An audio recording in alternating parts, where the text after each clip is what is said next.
welcome everyone, and thank you for joining us here today. Thanks, Stephen, for confirming the tech is working. It's helpful. Yeah, a couple of housekeeping items. So there is a closed caption button at the bottom of the Hopin platform. I can't verify how accurate it is, but it is there if you need that. And then if you have any questions or comments, we'll have a lot of time for those at the end of our short presentation. Our goal here is to share our experiences so that others can build on what we've learned. And just to notice, there's 2 chat items on the right-hand side. I know we're kind of one of the later sessions, so you probably already know this, but just make sure you're using the chat in the session tab, not the event tab, so you don't ping the global chat. Great. So yeah, who are we and why are we here? So yeah, maybe Caton, do you want to get started, introduce yourself, and then Noel, and then I'll finish up and carry on with a little bit about what is the People's Tech Assemblies. Sure. So I am Caton Sinha. I am the Technology, Data, and Development Lead at the New York City Office of the Public Advocate. That's a lot of words in that whole phrase. And my role at the office is kind of got my hands on everything technology related here. I work a lot in IT. I work a lot in the projects. I work in a lot. Most of my job is supporting the public advocate himself, but also supporting the organizations and the projects that we take upon. My introduction to the People's Tech Assembly is actually fairly recent. I joined the office last November, and the PTA project was already well underway. So I joined kind of in the middle of it.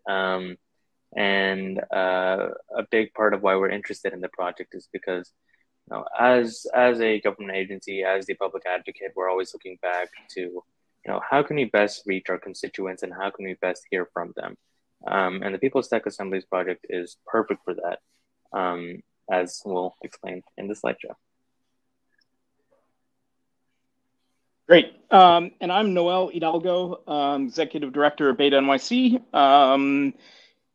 Unfortunately or fortunately, we ran a crowdsourced policy project many years ago, which kind of set the tone for how this project would essentially unfurl.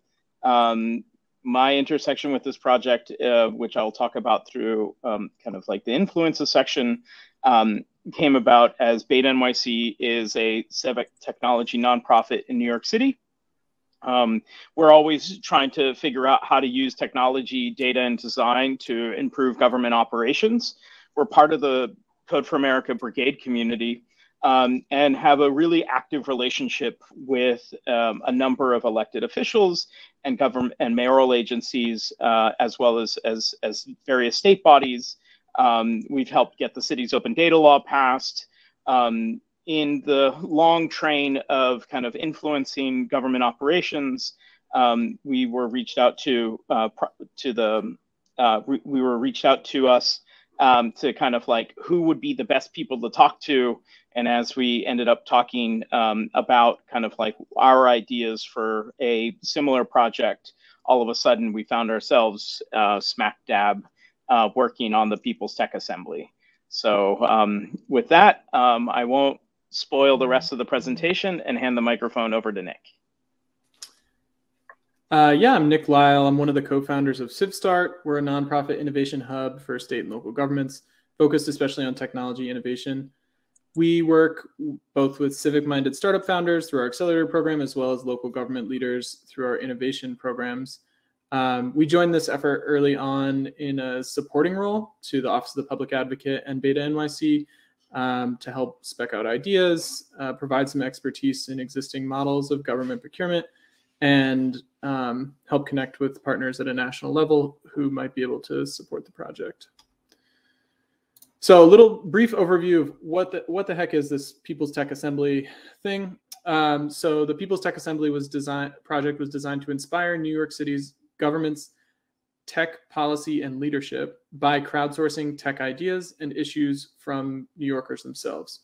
So essentially we asked ourselves, would the selection of priorities, the scoping of projects, and the implementation all go smoother and with better outcomes if residents themselves were more involved in government technology. Obviously, we had some hypotheses about what the answer might be.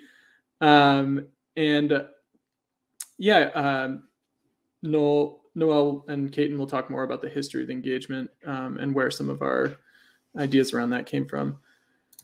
Through the efforts, this kind of first iteration of the People's Tech Assembly, 100 plus New Yorkers engaged from mid-August to mid-November in 2021, and several dozen more after that initial engagement period in a new technology platform and an experimental process designed for constituent listening. And if you're interested, after the presentation, you can learn more about the program at peoplestech.nyc. But Noel is going to talk a little bit about how the project came about.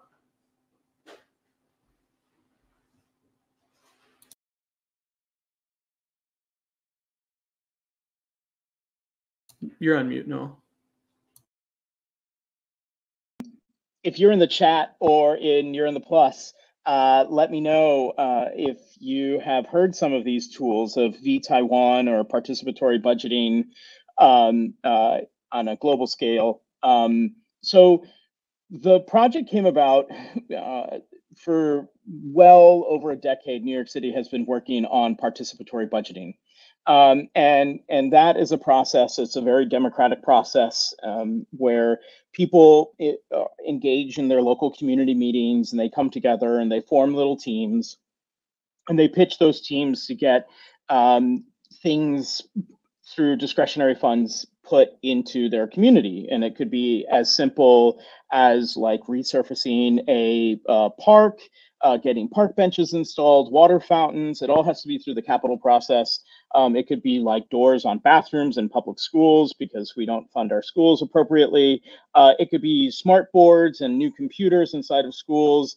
It's just a wide variety of different projects that New Yorkers can essentially vote on. And that actually grows from something that is ingrained in our city charter, which it's called the discretionary, the local statement of needs, which is constructed through our community boards. And so New York has this rich history of essentially kind of outlining kind of like our needs from a citizen level and speaking forth and saying like, please put this in as a budget priority. And so one of the origins is like, how do we work that into policy? And we've seen our friends in Taiwan essentially put together interlocking pieces of virtual meetings and virtual docs coming together and getting multiple stakeholders to various aspects of policy, and then eventually turned that into legislation. New York City had something very similar where under 8 years ago in the prior administration, when we were moving between Mayor Bloomberg to Mayor de Blasio, a number of foundations and organizations came together and surveyed New Yorkers of all different walks to essentially create de Blasio's initial policy plan. And BetaNYC did something similar roughly around the same time period as we were starting as a community group called the People's Roadmap for a Digital New York City. And what essentially came forth was the Office of the Public Advocate, whose sole job is to kind of like think through as a community organizer for all New Yorkers, was how do we take those ideas and take those concepts and bake them into a remote digital process. You know, Nick was mentioning the inspirational aspect of our mission statement. It was to inspire kind of like our tech policy and leadership by crowdsourcing tech ideas. So, you know, we, in the age of COVID, how do we do all of these things? How do we listen, and how do we engage, and how do we bring multiple people coming together talk policy and to hopefully create a framework that's based upon shared ideals and shared vision, where we can plot out the next 8 years. So with that, Nick, I will give it to you to talk about the program timeline. Yeah, and we'll talk more about we'll definitely get into some of the challenges that we faced, and COVID was definitely a big one, as you might expect. Yeah, so just, brief timeline, we came together planning this project in late 2020 and early 2021. By June in 2021, we had the platform for digital engagement set up via Citizen Lab, which obviously was necessary during COVID. We also launched the community survey in August and began planning a series of public, both in-person and digital events to foster community conversation around technology, and particularly its intersection with a range of more specific topics that aligned with the Office of Public Advocate's issue areas. So these included housing equity, education, and Cool. So where was Nick before I think he was talking about the timeline. So a majority of the 2021 timeline was launching these aspects. The community survey was a big part, and we'll talk about that as well as we go through this presentation. Community survey, a series of public events and workshops where we had, through our People's Tech Assembly platform, it was kind of like an all-in-one presentation and Zoom and participatory platform. We had a series of workshops. And then in November, we launched the toolkit, which was to inspire people like you to, take on these kind of projects, take on these kind of PTA-esque projects, and learn kind of how to bring up these kind of topics in your communities where you know your people best. So coming into 2022, we kind of launched more things or analyzed or kind of published various items. The big one in February was the Cornell Tech Rebooting NYC report, which I suspect maybe a couple of people in this chat are familiar with. And we kind of had the final push for the People's Tech Assembly again there. Our end of engagement period with kind of the allotted amount of time that we kind of wanted to showcase PTA ended on March 13th. And then we had a small reboot period, and then we kind of began our second phase of analysis. And in this upcoming June and August, BetaNYC's roadmap will be published, which Noel can talk about as well. But in June, the OPA will also be publishing a blog post on our new OPA blog launching in June about how we perceive PTA and the takeaways that we had as well. But Noel can talk more about the people's roadmap as well. I'd be happy to try and wrap this section up now if y'all are willing to try again with my unreliable internet over here. Yeah, go for it. Do you want to share your presentation? Yeah. Oh, yep. Sure thing.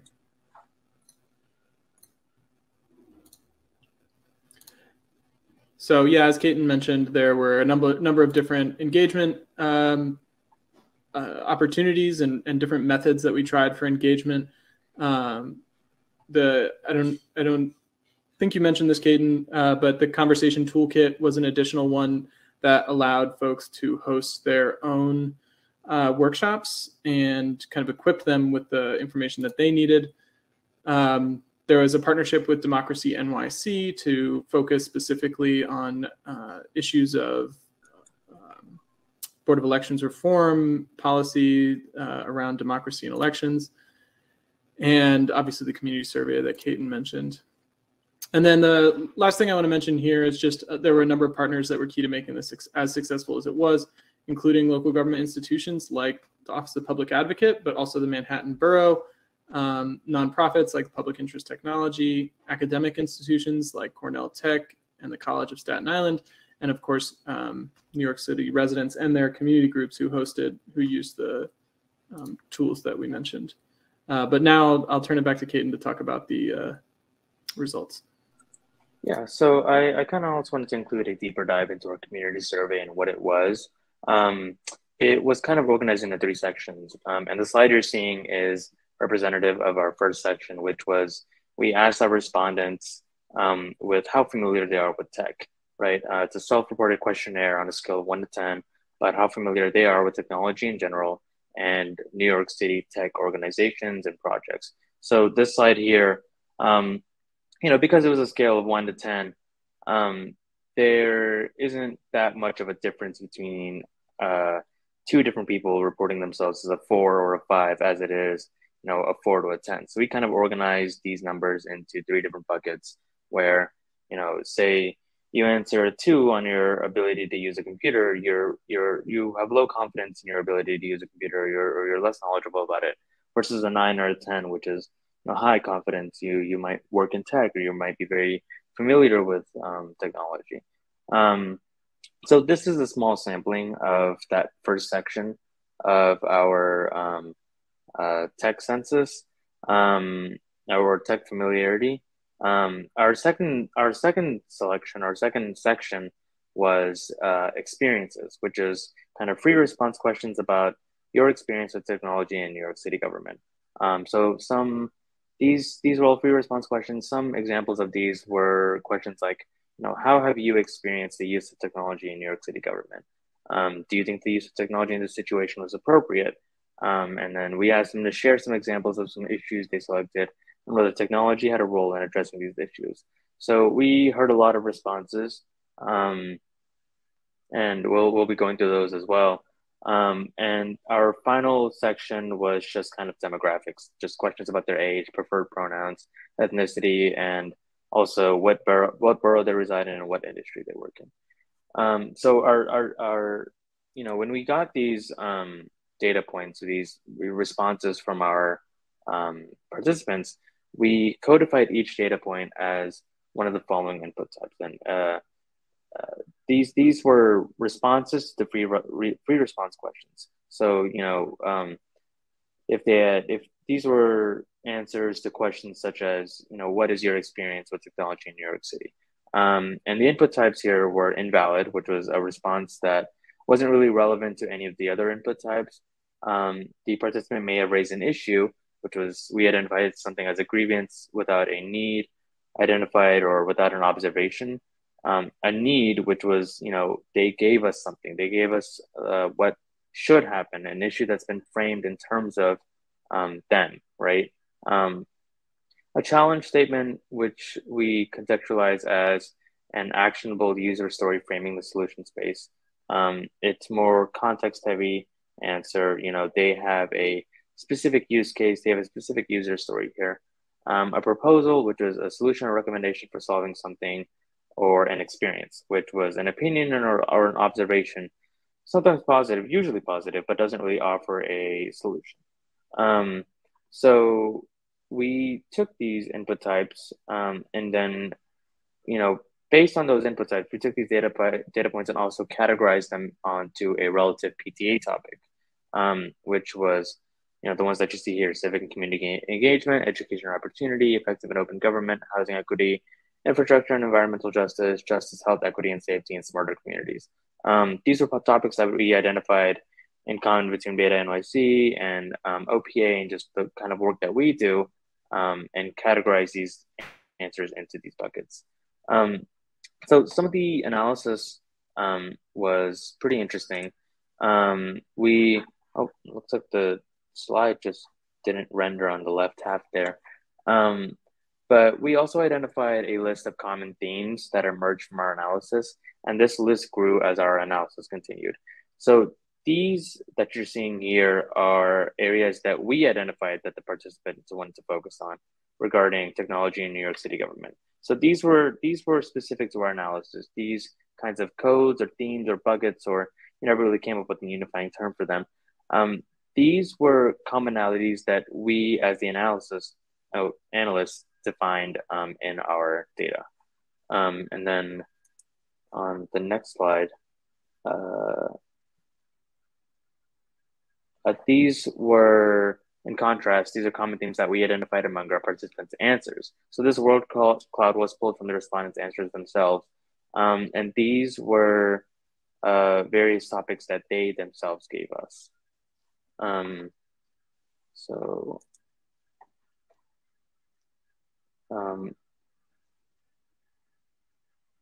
me pull up these. Sorry, my notes here on the side are freezing up. Okay. Could I have the next slide, Nick? A lot of our, what are we doing with this data?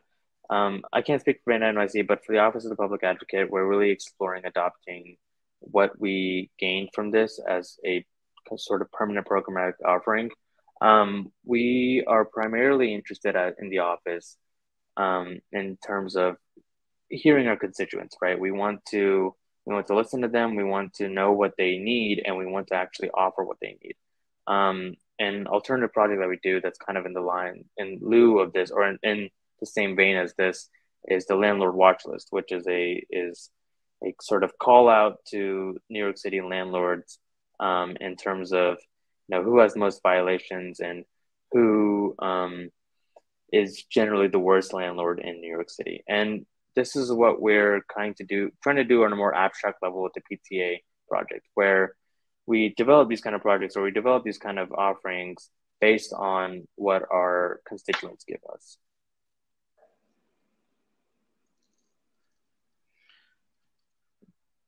I was going to pass it on to Noel to talk about BetaNYC on that slide. Oh. So just to talk about what BetaNYC has done, which was that we did this People's Roadmap, which in 8 years ago is our organizational mission, vision, and values. As we were coming together and moving from being just a meetup of nerds who are really, really passionate about kind of like the ideas of open government, we wanted to put together a concrete narrative of what are our values, and what is an organizational mission, and then what would be the policy proposals, the specific policy proposals that we wanted to see develop. The snapshot on the website right now talks about in the fall of 2017, out of the 32 different ideas, 14 of them were drafted into legislation, 9 of them were signed into law, and another 9 have become various type of public and private partnerships. BetaNYC is really leaned into our version of like a fellowship program that we call the Civic Innovation Fellows. And these are CUNY undergrad and associate's degree and grad students whom we train and introduce to the civic tech sphere. That has helped us develop a curriculum that we now use to promote open data and really make open data as accessible as possible. And that curriculum is used by the Mayor's Office of Data Analytics. That same curriculum has been used within the Department of Education as part of the STEM hackathon series called Hack League.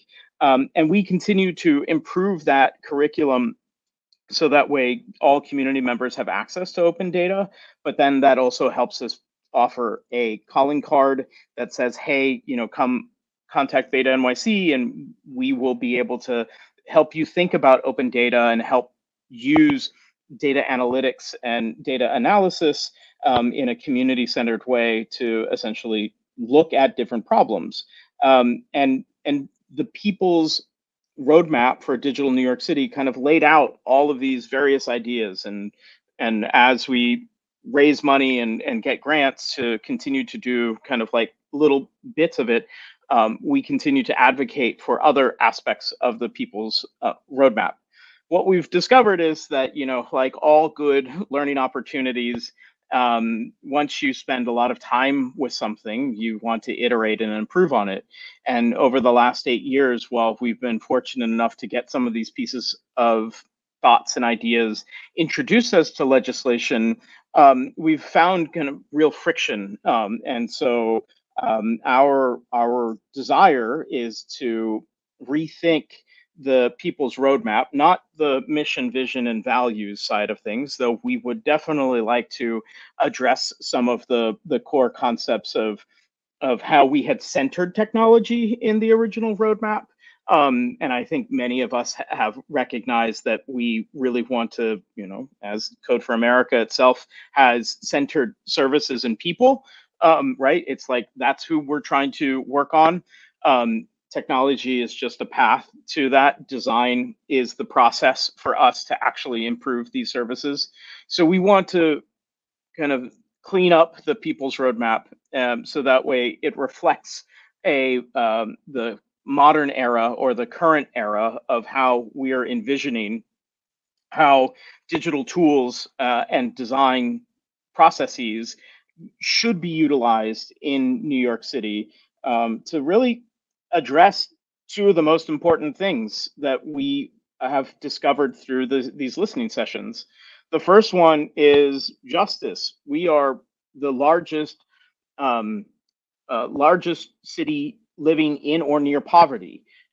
Nearly 51, I think 50% of the city is living either below the poverty line or very near the poverty line. That means that's just a numerical value of something that we see and that we've only seen grow through the pandemic, and that is that our friends and neighbors are very much in pain and suffering, and that this pandemic has led to a really clearer economic crisis, particularly when it comes down to evictions. And so how do we think about technology and design tools to help protect people's ability to stay in their homes, find jobs, find education, find healthcare, and get justice and live in a just world? And the second thing is, how do we center the fact that we are a series of islands, right? We're an archipelago with a very small part of the city that's actually attached to the mainland of the United States. Climate change and the climate disaster that is staring us in the face is very real. And if we want to protect the city that we live in, and we want to protect our homes and kind of the places that we have come to call home, how do we do that? And so how do we look at policy? How do we use technology? How do we use data analytics to really drive that narrative forward? And those are the two things that we're looking to center: justice and climate change, in the next vision of the People's Roadmap, and really kind of like point all of the things where you can say, like, let's liberate this data set, or let's get this type of website into the People's Roadmap. Thanks, Noel. So I think that takes us into the next section, which we want to talk about is how can we impart some insights and learnings that we gained so that other folks who are on here could take this kind of work into their cities or towns or what have you. So yeah, I think I'm going to kind of read these off and we're going to go through these, and Noel and Keaton, feel free to jump in and add any additional context as we go. Turnover and institutional knowledge is always a challenge in local government and volunteer and nonprofit spaces. So that's just something that, anybody who's taking this on should think about actively. And I think we did a fairly good job kind of institutionalizing a lot of the processes, making that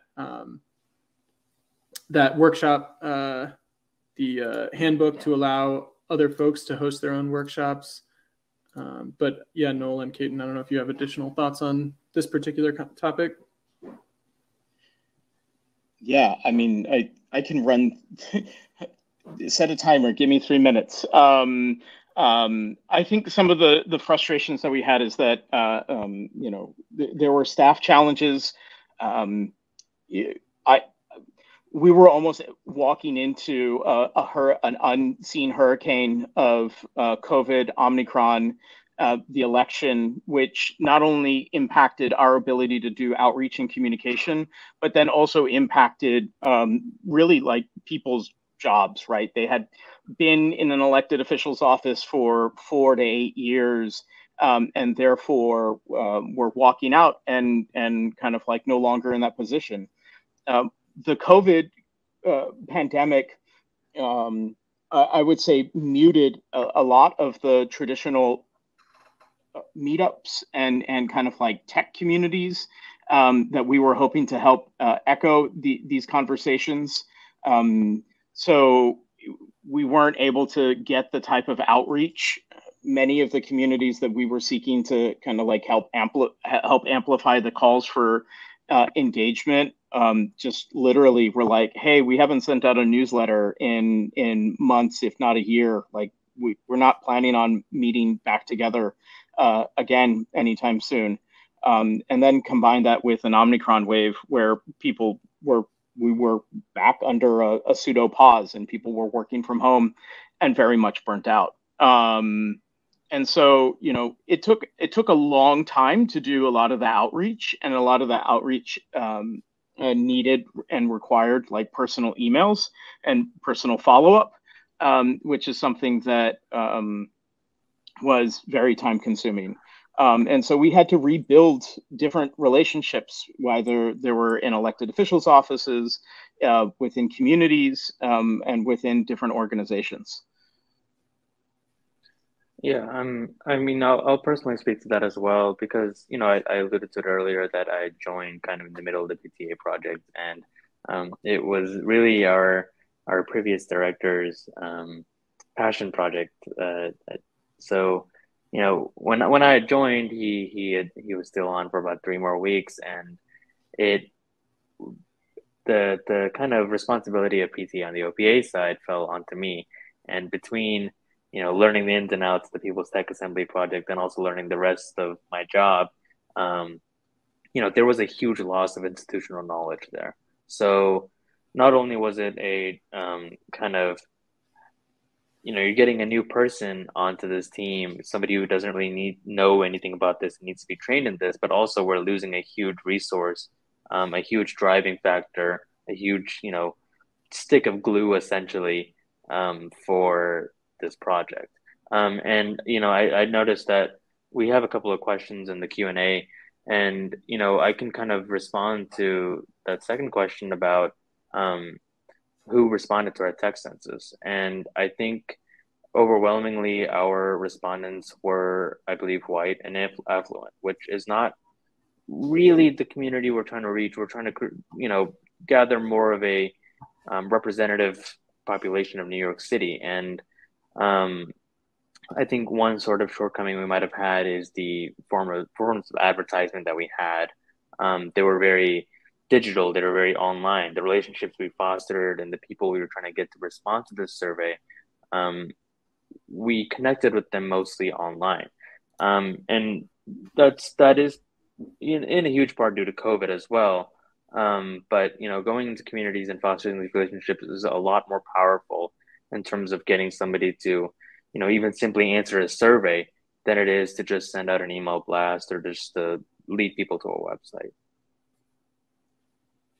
Yeah, thank you. I mean, some of the other insights is that our questions were very wide in scope and more or less asked a question of, hey, what would you think about technology? Which is kind of how we engaged people 8 years. You know, we had 8 years ago, we had partnered with the mayor's office of the NYC Digital, and had very diverse showing of like 300 or 400 people coming together in physical meetups inside of communities across the city, which helped us have a much more diverse group of people participating in this engagement. And the original idea was, well, can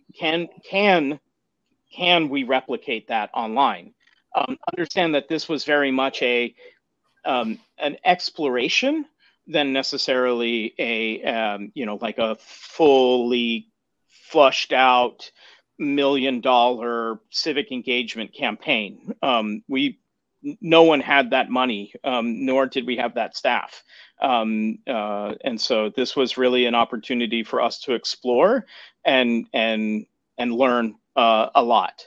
So, to answer questions in regards to like measuring results with people to little to no access to technology and literacy, or talking about like the, whether or not we were engaging in demographic communities that were representative of like people living in public housing, or in BIPOC communities, low income communities, digital divide communities, we tried as hard as we could to see how we could use the tools and the digital tools that we had access to, and the relationships with elected officials to help promote this digital engagement. It was a digital engagement, so there were many gaps, and we identified those gaps. We know those gaps. And we understand that this is it is not a collective, like all the people. It is a subsection of New Yorkers who were able to essentially provide their voice. So that's going to inform us as we talk about the future documents and insights and reports. Yeah. And I think that really... Oh, go ahead, Nick. I think that really lends itself to the conversation toolkit being a really important part of the outreach process. And I think getting that into the right hands, getting the partners who you want to be engaging using the conversation toolkit involved early on is really important. And I agree with what Noel was saying about focusing the questions. And maybe even considering sustained engagement, something that's, we erred on kind of the side of accessibility, trying to keep the questions very accessible, the time commitment really low, but there's a different approach that could be, more of a sustained engagement in which people are asking questions, investigating the answers, and then returning to discuss their findings together in a, slightly more time consuming way, but potentially a more educative one. And then I think one other thing that I wanted to highlight on this slide is having a plan for action or inaction. So inaction, not inaction. So, a lot of people are asked to kind of participate in community engagement activities all the time. And we want to make sure that that there's sort of like a light at the end of the tunnel, and that their participation isn't going nowhere, but is going into recommendations that we have thought about how we are going to either offer and implement or agitate for if needed. And that I think is something that we talked about very early on. You were going to say something, Caden? Yeah, so I just really wanted to, I think Noel put it really well, in that this endeavor was an exploration, right? And I also really agree with Nick in that the conversation toolkit is my favorite part, I guess, of what has been produced out of this project. It's essentially a PDF. It's online on the People's Tech website. I'll link it here right now. And it is all about how to have these kind of conversations. Oh, I think somebody had asked about it. So I'll reply to Laura here, and I'll also link it in our chat. We're throwing links. If you are watching from home, if you switch over to the QA, we're throwing links in there as well. Yeah. So it is a PDF that's all about how to have these kind of conversations in your community. And what we've learned, it's a pretty in-depth document. And it's possibly my favorite thing. Like it is a aspect of this that we can take going on forward, right? This survey for all means might have come to an end, but the conversation toolkit is a valuable piece that we can take on to future projects to inform our future endeavors, and to spread among our community at wide. And just to mention that QR code and that link both go to an excellent write-up from Gabby Langston, who works at BetaNYC, She unfortunately couldn't join us today, but that has a little bit more information about the kind of insights that we gained from the survey as well. Oh, Nick, I think you're on mute. Oh, thanks. Yeah, so to move towards Q&A here, please let us know if there's any other questions. But we wanted to just talk briefly about kind of where we go from here. I think we've addressed a lot of this in our conversation, but wanted to give Noel, Caton, if you wanted to address this final question before we go to Q&A. Yeah. Caton, you want to go? Final question being, oh, it's in the chat. Sorry. No. So just being, where do we go from here with? Oh, my bad. I was looking at the chat. I didn't notice that. So I had brought this up before, but I think one of the more concrete things that we're doing at OPA, in terms of going forward, is a blog post, kind of our takeaways and what we really liked about the project and what we want to do going on, and what we've learned mostly. I guess the blog post is a little bit of a not well hidden secret in terms of the OPA blog is coming out this June, so that'll be one of the posts on there. But yeah, like, Noel, do you want to? Yeah, I think for people who don't have a clear understanding of what the Office of the Public Advocate is, I want to kind of like bring us back to like, why was this program so critical with the Office of the Public Advocate? In 1989, the city's charter was essentially found to be unconstitutional, and had to be rewritten. And so we had a charter revision commission, which once again put out to the public and said, hey, how do we revise and rewrite the municipal charter?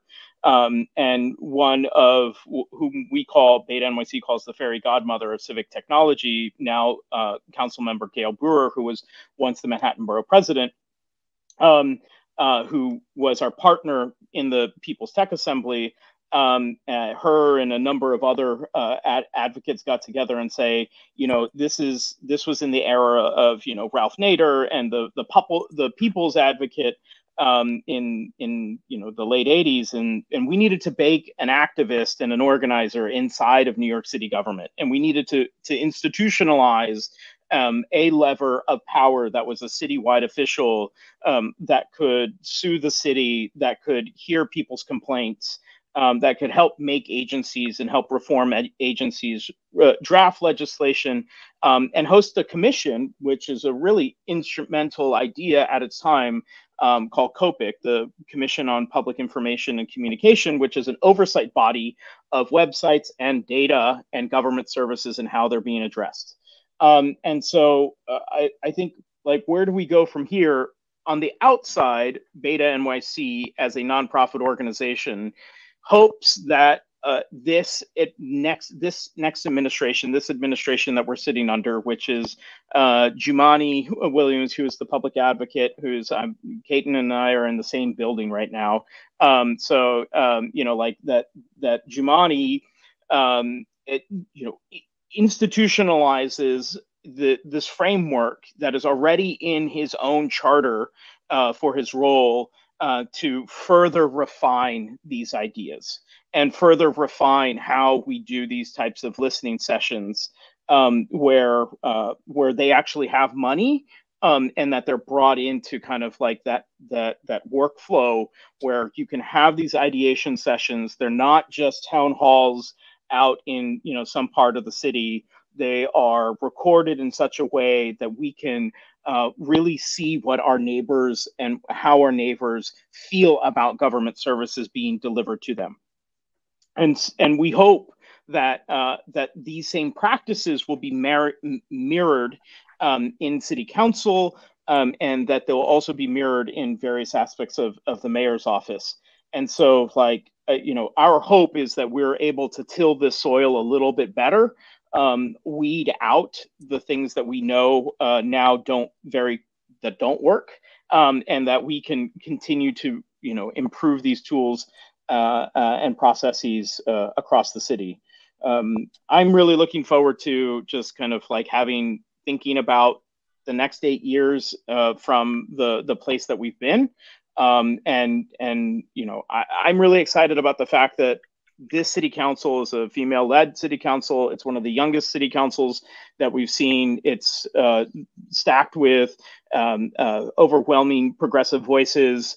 And this is, you know, smack dab in the face of the fact that our planet is literally on fire, and we need to do everything that we can just to make sure that are going to survive, and that our descendants and our younger brothers and sisters, aunts and uncles, and everyone that's around us will essentially like have an opportunity to live into the future. So like, yeah, where do we go from here? Is try to find another sponsor who's willing to rethink of these various aspects from the PTA and bake them into the policies of listening to New Yorkers. It's hard to follow up saving the planet from being on fire, but CivStart, you know, we're a nationwide organization, and we were really in a support role on this project. And our mission broadly is to build an honest and inclusive ecosystem around government technology in local governments across the country. And so this was an incredible opportunity for us to be a part of this amazing People's Tech Assemblies project and learn how it works from the inside in a way that will allow us to help bring it to other local governments and other folks across the country, like we're doing through this presentation, and along with other kinds of reforms to make local governments more innovative and inclusive as well. And with that, I think we can turn to any final questions that people might have for us. Yeah. And I don't know, for the support folks from Code for America, I don't know if we can allow people to speak their questions, but I know the Q&A is at least available if you want to ask any questions. Yeah, there's a person who asked anonymously that can we speak to how did we attempt to reach different groups? And I want to speak to that specifically, is that there's a role within the public advocate's office called deputy public advocates. And the deputy public advocates are organized on a theme. And so the People's Tech Assemblies themes aligned with the deputy public advocates roles, as well as a few additional questions that BetaNYC had. And so in the grand scheme of things, we were looking to have those different individuals as the kind of the sponsors and the champions. And when the technology worked, which, you know, I will not hold back on the fact that we had some very significant virtual meeting challenges early on with the tech tool, we were able to engage New Yorkers from that were not just white affluent tech people, and that we were able to have some genuine conversations about, you know, I hear a lot of people talking about trying to fix New York City, and I've been here for 50 years and, you know, nothing's fixed. So like, I just want you to fix our houses. I want you to fix our roads. I want you to fix, you know, like the school that my kid is in. And, you know, we were able to hear those things, and it diversified input, but it really just, it was heartbreaking for the fact that many of the respondents in the various surveys and in these different listening sessions were pretty much saying, like, just make the city work, and make it work for all of us, not just those who have access to capital. And that was our way. We used the deputy public advocates to ensure that we could reach into these various communities. And it was very difficult to do this virtually in the time when we were literally facing another shutdown. Yeah, I'll say, I think, you know, one of the things that struck me from the results was the set of problems, needs, challenges, and solutions that were offered from a workshop hosted among people living in public housing. So those were some of the, I think this speaks to Noel's idea about focusing some of the questions, because when you spoke to people who had this kind of shared material experience of living in public housing, the questions were, you could really start to read information into the data that was gained, because, certain themes kept coming up. People said, hey, we have this existing technology system that allows us to submit tickets when something's broken, when a heater's not working, when our lights are out and they need to be replaced, whatever it might be. And it's not working. It's hard to tell. People offered smart advice about, it's hard to tell if anybody's seen my ticket that I put in. The tickets obviously, well, maybe not obviously, but as you might expect, the tickets all took too long to respond to. But other specific technology things that could easily be addressed, and that presumably people weren't asking the people living in public housing how that was working for them.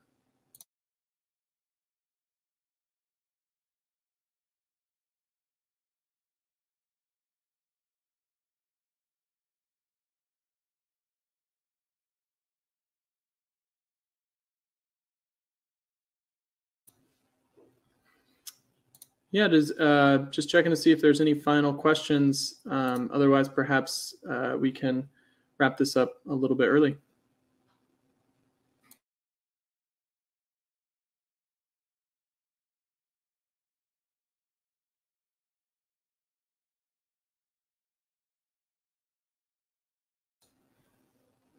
Going 3 times. Well, for those of you who are here, I hope this was informative. If there was something that I would say as my closing remarks to you in other cities, have very narrowed questions. Don't be so grandiose in thinking that you can, do kind of like a very wide basket of kind of like policy questions. It should be narrowed and focused. And really focus on the partners and the relationships that you're seeking to partner with that.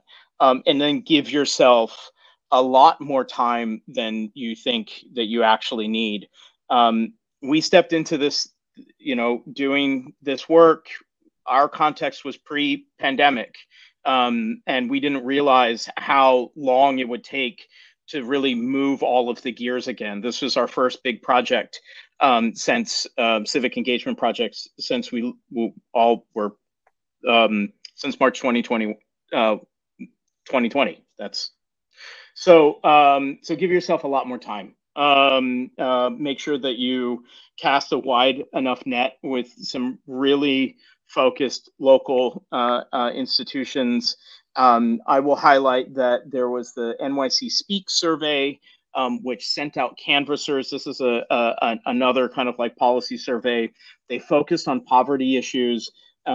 They focused on sending people out into low-income communities through census and demographic data.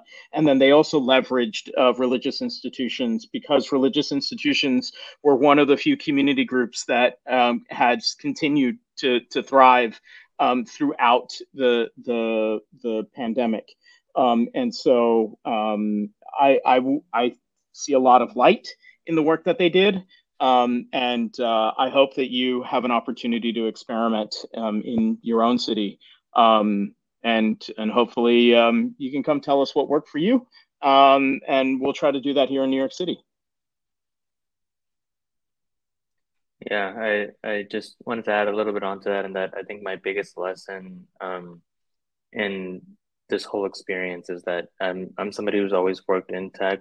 I only graduated a couple years ago, and like everything that I've done professionally has been tech. So kind of learning how to shift my mindset and ask people who aren't into tech how they feel about tech that affects their everyday lives is very different from me asking somebody who is surrounded by tech and inundated by tech every day. So that, just as a personal takeaway, that was a very valuable experience for me. And kind of also a reminder to, keep everybody in your like pool of respondents, just remember that not everybody is tech isn't as accessible as it may seem to everyone. Thanks. Yeah, I don't think I have anything else to add. Thank you all for joining us. And if you have any questions, I could drop my email in the chat. You're welcome to reach out, and I can